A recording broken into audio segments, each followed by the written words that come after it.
Bismillahirrahmanirrahim. Assalamu alaikum dear students. Hope you all are fine and enjoying your online classes. This is your social studies teacher and today we are going to continue our chapter, our history.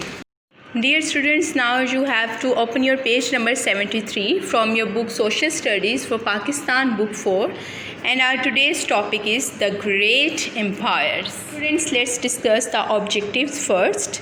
You will be able to identify the ancient empires, which are Persians, Mauryans, Kushans, Guptas, Parthians and Huns. You will be definitely able to know about their inventions and how they affects the civilization of that time. Students, as you have learned in the previous lesson how Aryans invaded in subcontinent and they settled in the Indus Valley. So as you can see in the pictures, for a few centuries there were many battles between the invaders and the local people of the subcontinent. Then in the 5th century BCE, the Persians invaded the subcontinent and made some part of it into their large empire. Taxila became the capital city. They brought new ideas and they also learned from the Aryans. Students, now please open your textbook and we will start reading. Next, the great empires. Persians. So we will start with the Persians. In the 5th century BCE came the Persians who created a huge empire including the land which is now Pakistan.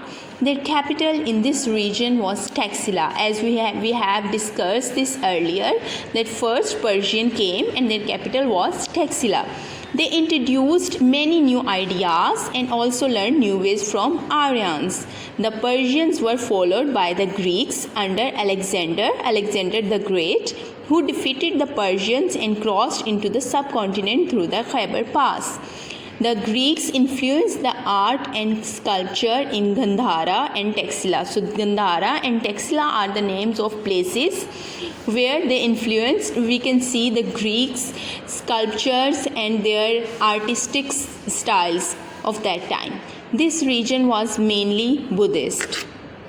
Then came Mauryas. From the east came the Mauryas. The most famous Mauryan ruler was Ashoka.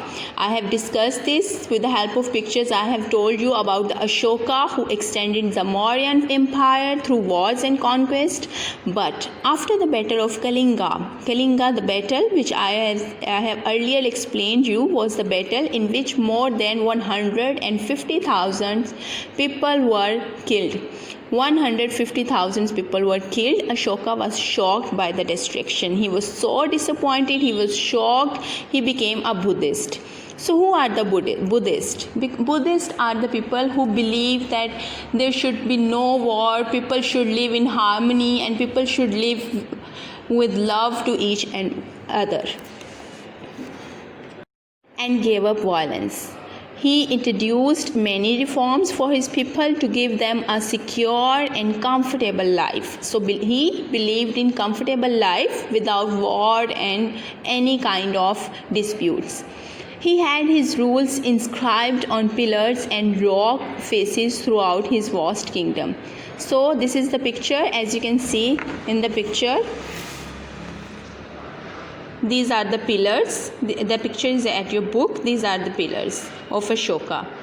So students, next came Kushans, Guptas, Parthians and Huns. So these were also the invaders. The Kushans came from the Central Asia. Their most famous ruler was Kanishka we have discussed earlier. Then another dynasty came up, the Guptas. They had a large empire and strong rulers like Chandragupta.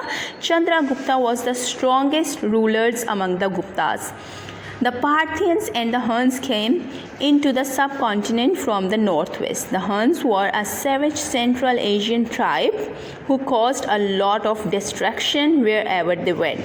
So the Huns belongs to a tribe. They were a tribe, but they became very destructive wherever they went. So this is all about the great empires. Time by time they invaded India and how they affect local peoples, and even today we can see their remains, their arts, their ways, their values and even their religious effects to the subcontinent. So thank you so very much. I hope you enjoyed reading about the empires. I suggest you to read twice and please concentrate on your pronunciations. You have to pronunciate these terms as I have pronounced it for you. Thank you.